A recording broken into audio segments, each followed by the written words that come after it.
So this is a 2v2. Thanks for watching.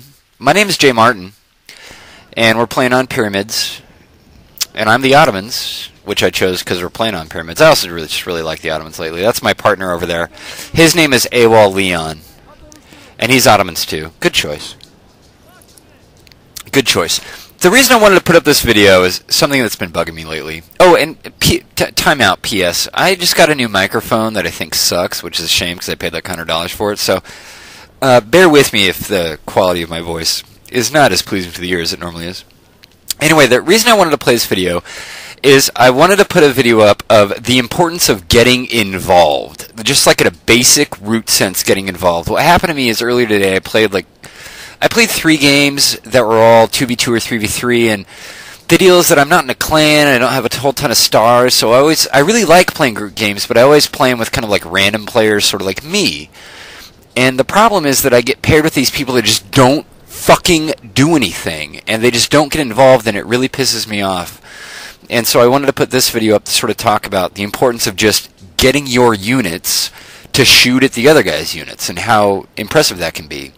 I'm going over a build right now. Right now I have divided into 2 sides. I have 2 meat shields on the front. I have 3 line infantry right there, and 4 Janissaries on the right, backed up by 2 units of shooter cav on the right. In the middle I have 2 units of the Siphi cav. Those are heavy charger cav.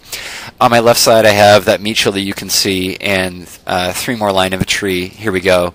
And 3 more shooter cav. And what I wanted to do is use my shooter cav as pseudo-light infantry. It's a trick I learned from this guy named Pointman, who has a YouTube channel that's pretty good. You should check it out. That's my partner. His name is AWOL Leon. He's got, I think, 7 units of line, 3 lights, and 4 Janissaries. He has 5 Delhi horsemen that he's pumped up with a bunch of chevrons there. And before the game, he wanted to rush that hill. And we're the attackers, so I think that's fair. The defenders have a better shot at it. This is our opponent. His name is European. Not really sure how he wants you to pronounce that. He's GB. Our other opponent is also GB. This is Brainstorm way over there. He bought a bunch of rifles. Not a bunch. Exaggeration. Maybe 3 or 4 rifles. And what I want you to keep an eye out for in this battle, and the interesting point, they spend the early part of this battle, their early macros devoted to planting stakes. And stakes are kind of annoying on this map because the ground is brown and the stakes are brown, so spotting stakes can actually be kind of a hassle. As the battle opens, my partner makes a rush. He moves his cav up to the hill, which is a good deterrent, I guess, but kind of irrelevant because European over there doesn't really make it run for the hill either. And European is kind of split there. You can see the 4 units on his right. And neither of our opponents are really moving. That's going to be bad. You got to move. In this game, moving is life. The more games I play with good players, the more I learn that you really need to move. Moving's important. And getting involved. That's what I want to focus on. Get involved. This is me. I'm sort of running my guys. Sorry, that's a GB player. I'm getting a little ahead of myself. This is a little awkward because I'm trying to record the video and the audio separately, so it makes my grasp on the replay a little lighter than it should be. I'll try to fix that upcoming. I'm still trying to get my shit together on the best way to record these, but anyway, what I'm pointing at there is he has a gob of units way out there on the left side that eventually might be relevant, but they're really not getting involved in the battle. What I'm doing is I'm moving all my units sort of to support my opponent on the side of the hill. European, I think, moves some rifles out sort of into no man's land there, and European's about to charge those delis straight down into him. Those riflemen are right smack in the middle of where I want to be, and at this point I actually charge my own cav in there. You can see him kind of moving, but Delhi beats me to it. What you don't see is he's actually just planted stakes. See what I mean on this map? Especially when the troops are right there. I mean, I guess the timing there was pretty good, but it's really hard to see those stakes. Don't like that about this map. Don't like that about stakes in general. I think maybe they should be more visible, easy to see. I don't know. I never plant stakes myself, so maybe my commentary isn't really that relevant on the subject. But my partner, what's interesting is he charges those rifles with a cav unit, and they react by pumping 3 units of lifeguards. Those are really, really expensive cav units right down into there to try to take out 1 unit of light horse. I don't really get that. And so right now I'm trying to rush my line infantry up to get shots at these guys, and I think they're going to actually succeed on routing those delis, but at a pretty horrific cost, because I'm going to get really good shots off on these cav. I mean, this is a great example of cav are really valuable and really important, and I think that's a really good example of using cav where they aren't warranted. Up on the right side, notice my partner has moved his whole unit in a big gob up there. Again, and there's these 4 little units on the right side of our opponent's line. He engages with 4 units of his own line, but he has all these troops packed up there, like his whole army just isn't getting involved right now. I mean, he's fighting these units on the right, but with a bunch of bunched up line infantry, those Janissaries aren't moving. He could be engaging with the Janissaries. These guys could be spread out more. I just really feel like the bulk of his army isn't really doing anything. I mean, if there's 20 units in his army, he's got 4 engaged right now. He's got his light infantry shooting into the backs of his line, which is kind of a noob thing. My backstory, the way this battle developed, is my partner was a little 3-star, and I'm a 4-star, and then our opponents were like both 6 stars, I think. So my partner is kind of new at the game, but I guess that's the audience I'm going for. That you know, get more of your guys involved. I think that would help a lot. On my end, I'm ready to start my Janissary charge. I've got my line infantry in position with the elevation advantage. He's got his general just chilling right there, so I think I send a Janissary after that. And I'm trying to get my cav into a good shooting position, my line infantry, to hold that left flank. Notice that on the far left side, Brainstorm has a huge gob of units just aren't doing anything. Not doing anything. Get involved. Really, really important. What am I doing? I am getting involved. I'm not going to get involved terribly well, because I'm not very good at the game. But, I mean, I understand the concept that you got to get your guys shooting at their guys. I totally effed up here. I tried to get my mounted shooters to actually charge that rifle unit. They don't. They just stand back and shoot at them. I got to get better at using those units. That rifle unit retreats and will eventually come back to haunt me because I'm just too retarded to actually click the melee button, apparently. At this point in the battle, my Janissaries are getting in there for some melee. I've got my line guys up at points where they can charge. He's bringing a bunch of cav in. Whatever. I think cav are arguably a good counter to Janissaries, but not when they're backed up by a bunch of shooters. Look at that. I've got 3 line and 3 more shooter cav behind them, putting a ton of fire on that spot of the line. At this point, he chases my general down that I was kind of left sitting out in no man's land. But I get my general back. General doesn't die. We're cool. At this point, I have a problem. Brainstorm actually does flank me. I immediately retreat my line to sort of the base of the hill, is what you can see right there. And I put my shooter cav to like fake charge him, try to get him to form square to buy me some time. He doesn't really take the bait, but it does buy me time to pull my line back. And this will give me time to finish up the opponent on the right. Still got my Janissaries engaged and moving my line on the right side up. We kill someone's general. Oh, I think I finally got the European or the right side guy's general right there, and I think my ally on the right is finally getting some of his guys engaged. He's finally cleared out those 4 units on the other side of the hill, and he's finally getting his guys in.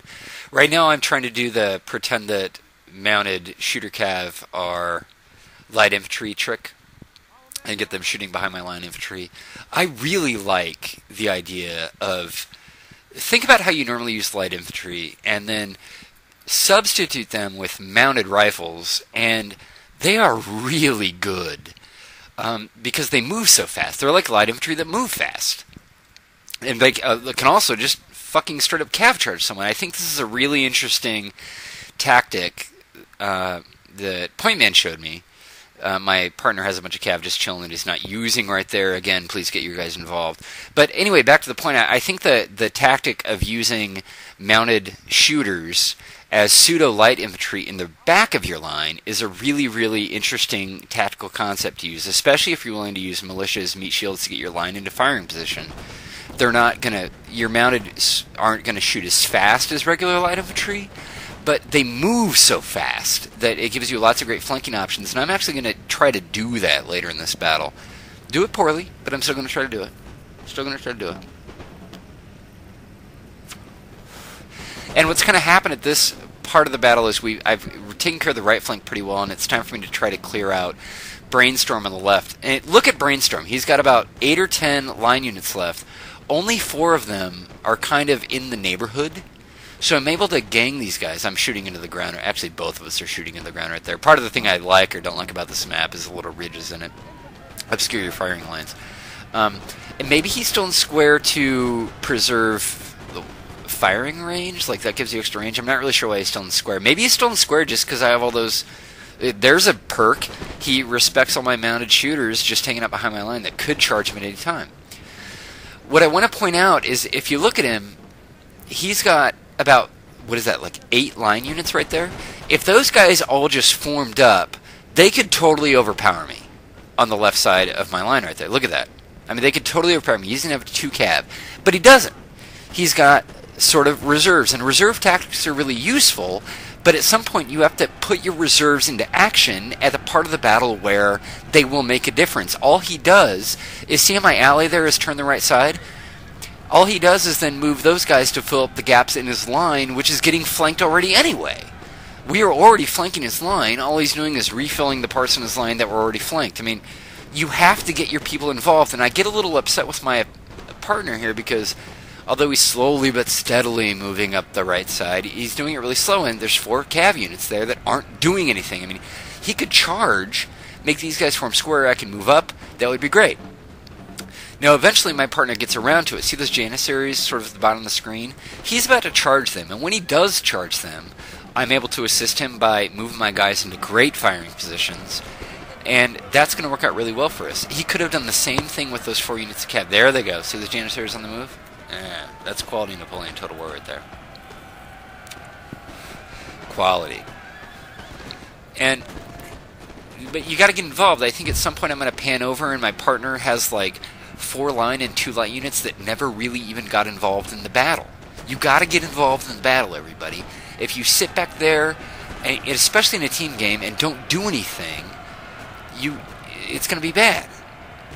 Oh, and finally he gets around to cav charging the general and the couple of rifle units still in the opponent's rear. Not really relevant. I mean, it's flashy, but not really relevant. And here on the left side is our big envelopment. He put his Janissaries in, so I moved my guys around. We're going to turn that left side of the flank around pretty well, I feel. But this all could have happened so much sooner if he'd have just got his cav involved. I understand that he's kind of requiring some coordination for me, but I was in the neighborhood. I got your back, dog. You just got to get your guys in there. I'll go with him every step of the way. This is his big cav charge into the rear. This is really successful. He's obviously just charging cav against rifles with no protection, and like a general unit's the only thing back there, so that works out pretty well for us. And cav reserves, cool. But reserves are cool, but it'd be better. Time out. A better analogy. Do you ever notice you play a game where things look pretty even in the mid-game, and then it turns into a total rout, and you either wind up winning with like 12 units left, or your opponent wins with like 12 units left? The match I just played against Point Man is a good example of that. In the mid-game of that, it looked pretty even. It could go either way. Well, doing myself some credit there, but it looked pretty even in the mid-game, and then Point Man did some really clever maneuvering, and before you know it, he just completely kicked my ass.